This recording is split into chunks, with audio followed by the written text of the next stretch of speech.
Hello my dear professionals, welcome back to the channel. Today we are discussing the entire process of performance appraisal, how companies do it from end to end, what steps exactly goes into your annual performance appraisal so that you can plan your growth well from the day one when you enter any company. So if that is something that interests you, keep on watching. This video is powered by Keka.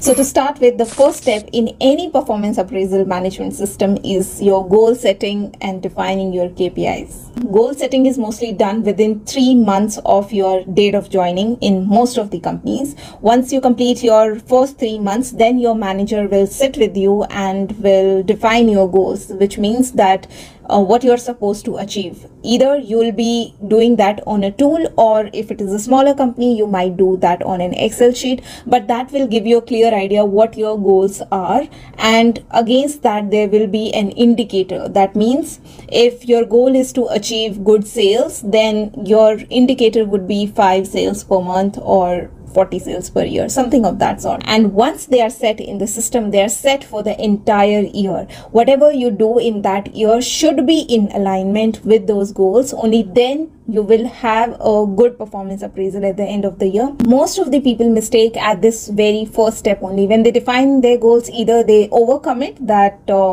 they put a value which they cannot achieve within a year or within a month, or they just casually define their goals. They do not pay much attention to them, and once the goal setting is done in the system, they just forget about it. And then at the end of the year, when the manager reviews those goals, that how many of those goals have you actually achieved, you sit there blank thinking, oh, I did my job, I don't know what to do with these goals, and you just rate me basis my job.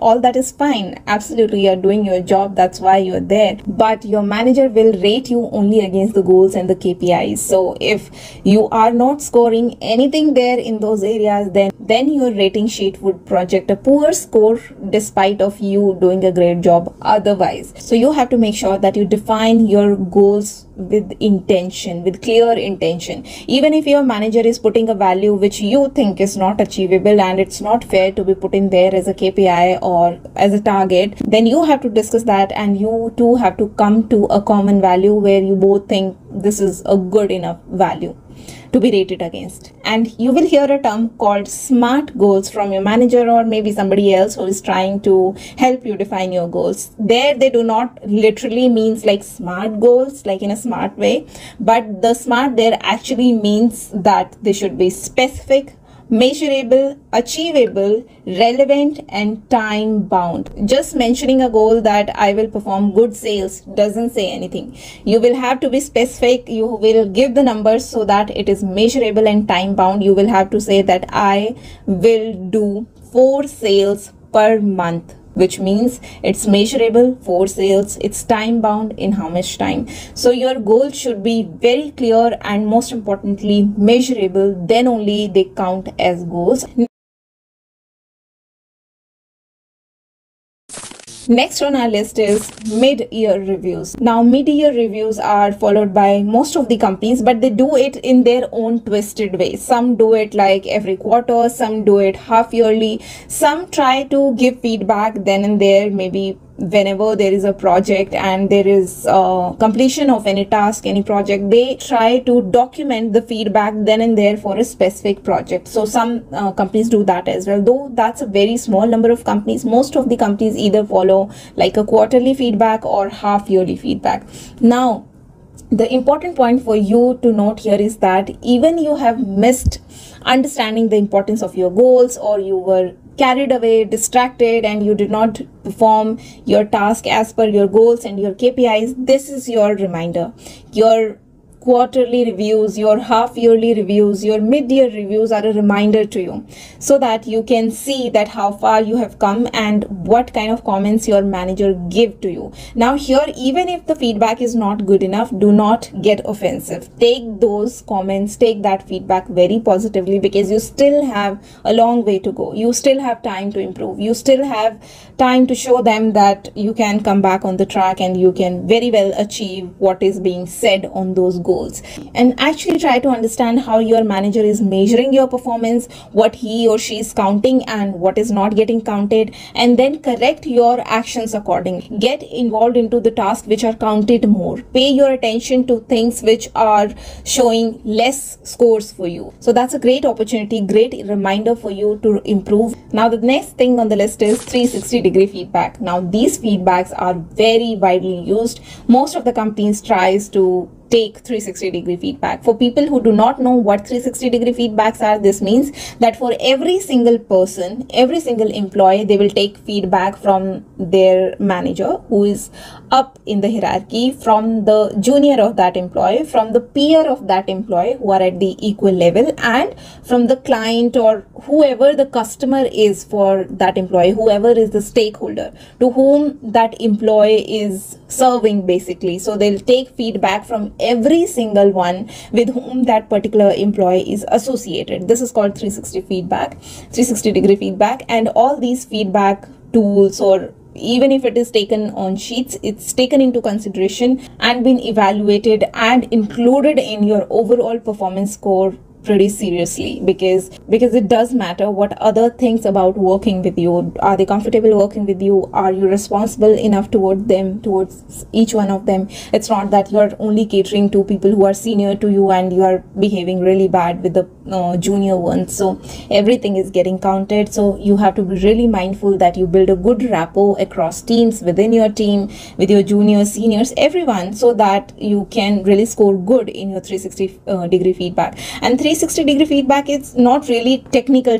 It's more about how they feel while working with you against different parameters. So you can really fairly easily score really high on that. So do not miss that opportunity and build your rapport from the day one, so that at least in 360-degree feedback you can score well and it can improve your overall score for the performance appraisal. Next step on the list comes your final annual self-rating. Now this is done once a year. Whenever there's a cycle for appraising employees, you will be asked to self-rate yourself against all the parameters. This is basically done to see how you feel you have performed, how much you would rate. Have you achieved like 100%, 80%, 50%? And it's important that you self-rate yourself decent enough. I mean, do not go over the board. If you know that you have not performed like really good, then do not put like really high rating.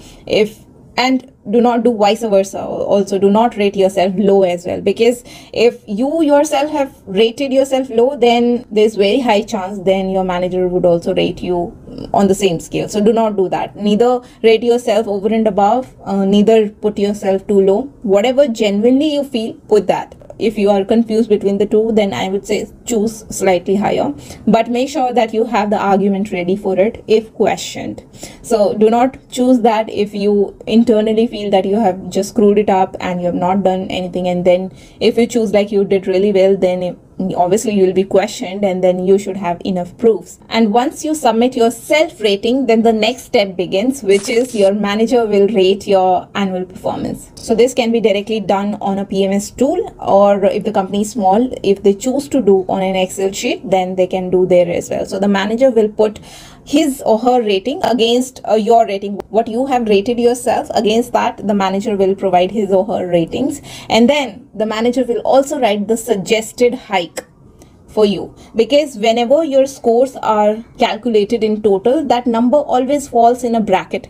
There's no short alignment that if you have scored say for example 9, then there would be like 10% hike, 11% hike. No, that number will always fall into some brackets. Say for example, if you have meet expectation or exceed expectation, say if the company says anybody who achieves between 8 to 10, a score of rating of 8 to 10, they fall into exceed expectation. Now for those people who have scored between 8 to 10, there would be a range, say for example 16 to 18%. So basis the remarks of the manager would suggest a hike, whether 16%, 17% or 18%, because there is no particular number. So manager puts his or her inputs there, and then it gets submitted for the final approval of the management. Management would decide, some people from the management and HR who will then sit in calibrations and see how much has been given to whom, how much is feasible, how much is not, and then the final approval of everything will float together. And then in the next step, which is the step of actual hike disbursement, here the final number will be revealed to you either on your HRIS tool or on your PMS tool if company uses a separate PMS tool, or it can be even directly disclosed to you on the letters, on the hike letters that are given to you. So this is that step where you get to know how much you actually got. Now after this step is done, very rarely there is a next step, and that is revisit of the hike that is given. This happens in very rare cases when the employee gets to know that this is the hike that person has received, and he or she decides to challenge the decision, and the person goes to either manager or to the senior manager to say that he or she is not happy with the hike that has been given. So in those cases, if the claim is genuine and the person feels that there could be a scope of revisiting, and if the employee is making much noise with all the proofs of his or her achievements, then in some cases management do have to revisit the hike, the ratings given to that person, and then the approval, and then disbursement, and then the cycle continues. Then you will write your goals for the next performance appraisal cycle, and the entire steps will be repeated. So guys, this is the overview of the entire performance appraisal cycle that runs in a typical company. There might be one or two steps lesser or more in some companies, but typically it's like this only. So for your quick reference, here is a summary of all the steps that we just discussed. I really hope that this information helps you somewhere in your career, and you can plan your growth well in advance. So with that, we came to the end of this video. If you still have queries, questions around the performance appraisals, put them in the comment section. I'll try to answer them to the best of my abilities. If not, then I'll include those answers in my future videos so that you're aware. And with that, I'm signing off. You keep on watching more content on the Corporate Diaries to be corporate ready, and I'll see you in my next one. Till then, stay safe and healthy. Take care. Bye.